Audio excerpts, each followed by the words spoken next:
Hello everyone. देखिए friends, ये है मास्टरमाइंड क्वेश्चन बैंक का कक्षा 10 का विज्ञान का पेपर और यह है 2025 के लिए।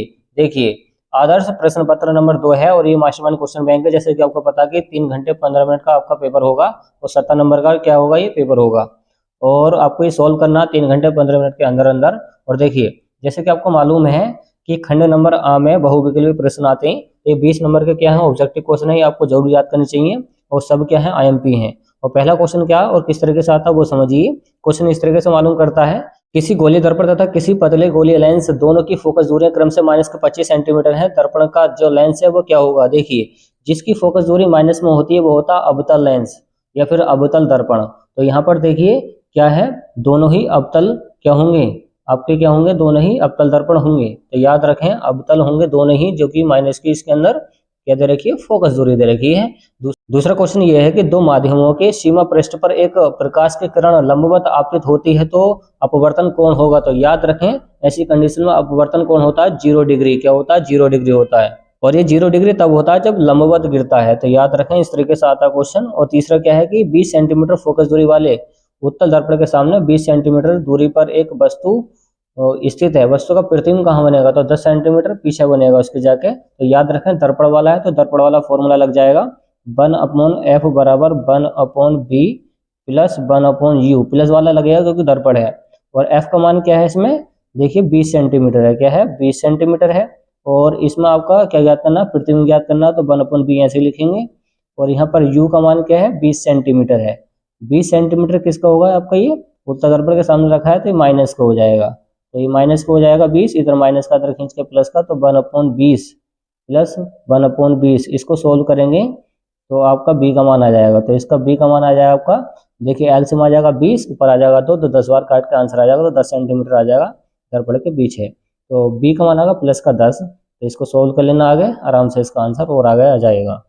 चौथा क्वेश्चन क्या वो देखिए, चौथा क्वेश्चन दे रखा है इसमें, अभिनेत्र लेंस की फोकस दूरी में परिवर्तन किया जाता है। तो ये याद रखें हमारे आंख के अंदर होता पक्षमावी, क्या होती है, ये मांसपेशी होती है एक तरीके से। तो इसके द्वारा फोकस दूरी को परिवर्तन किया जा सकता है। क्वेश्चन नंबर 5 है कि प्रत्येक 4 ओम प्रतिरोध वाले 4 चालक तारों के समांतर क्रम में जोड़ा गया तो तुल्य प्रतिरोध क्या होगा।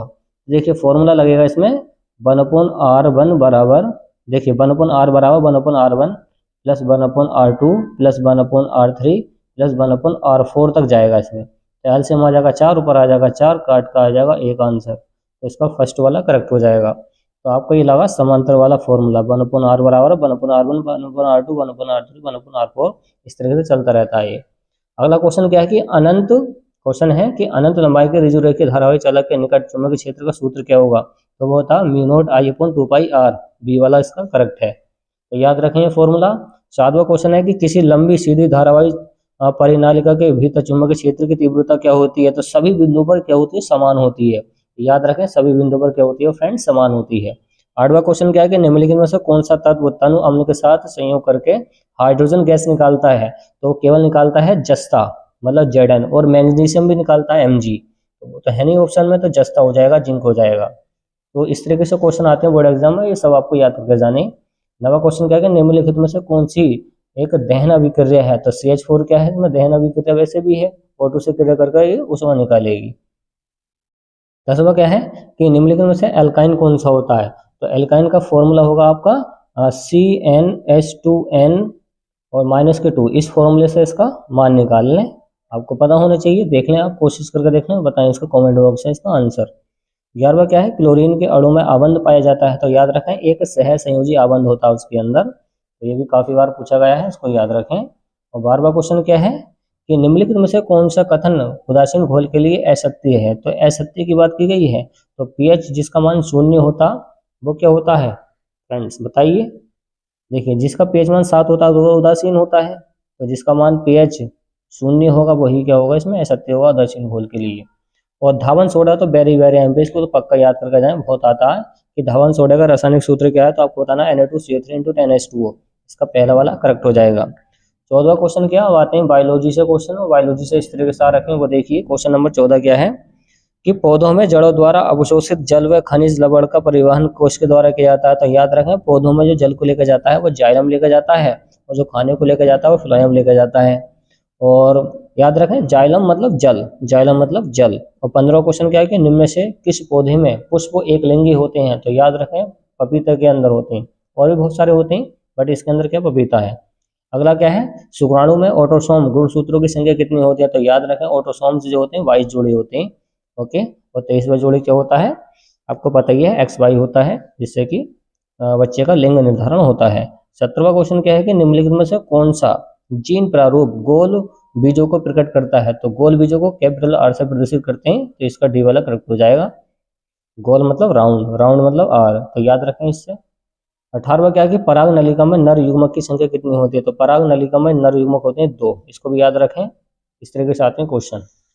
और क्या रखें वो देखते हैं, देखिए खाद्य श्रृंखला में शाकाहारी जंतु होते हैं, तो याद रखें प्राथमिक क्या होते हैं, उपभोक्ता होते हैं। तो खाद्य श्रृंखला में जो शाकाहारी होते हैं जैसे कि गाय भैंस बकरी, ये सब क्या होते हैं, प्राथमिक उपभोक्ता होते हैं। उपभोक्ता मतलब जो चीज़ों को खाते हैं, वो सारे क्या होते हैं, उपभोक्ता होते हैं। हम भी क्या हैं, उपभोक्ता ही एक तरीके से।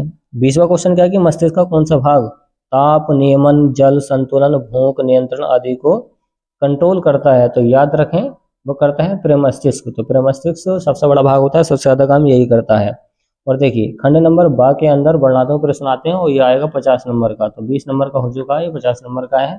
तो देखिए इस तरीके से न्यूमेरिकल आते हैं कि उत्तल लेंस से 30 सेंटीमीटर दूर स्थित एक वस्तु का वाष्पीकरण 20 सेंटीमीटर दूरी पर बनता है, तो लेंस की फोकस दूरी बताओ। तो यहाँ पर देखिए ये बी का मान है और इसमें यू का मान दे रखा है, तो एफ का मान चाहिए। बिल्कुल सीधा सा क्वेश्चन है 4 नंबर का।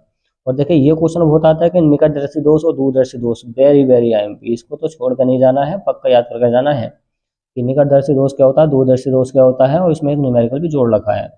और देखिए ये चित्र वाला क्वेश्चन भी वेरी वेरी IMP है, चित्र वाले क्वेश्चन भी आपको पक्का याद कर जाने हैं। तो ये सारे के सारे मोस्ट IMP क्वेश्चन है, चित्र वाले और ये निकटदर्शी दोष और दूरदर्शी दोष। फिर आता है चौथा क्वेश्चन।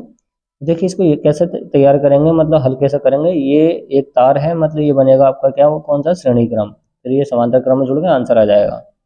फिर आ रखा चुंबकीय क्षेत्र में किसी धारावाही चालक पर किन कारकों पर निर्भर करता है? जो चुंबकीय क्षेत्र है, तो याद रखें वाई सवर्ट का नियम है, V बराबर okay mu not upon 4/2πr, इस तरीके से फॉर्मूला आता है इससे निकल के, mu not upon 2π I del l sine theta upon r square. तो इस टाइप से बन का था वाई सवर्ट का नियम।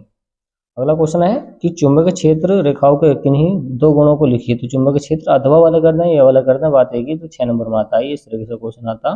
ओके, इसको देख लेना। और कैसे क्वेश्चन आए हैं इस क्वेश्चन पेपर में वो देखिए।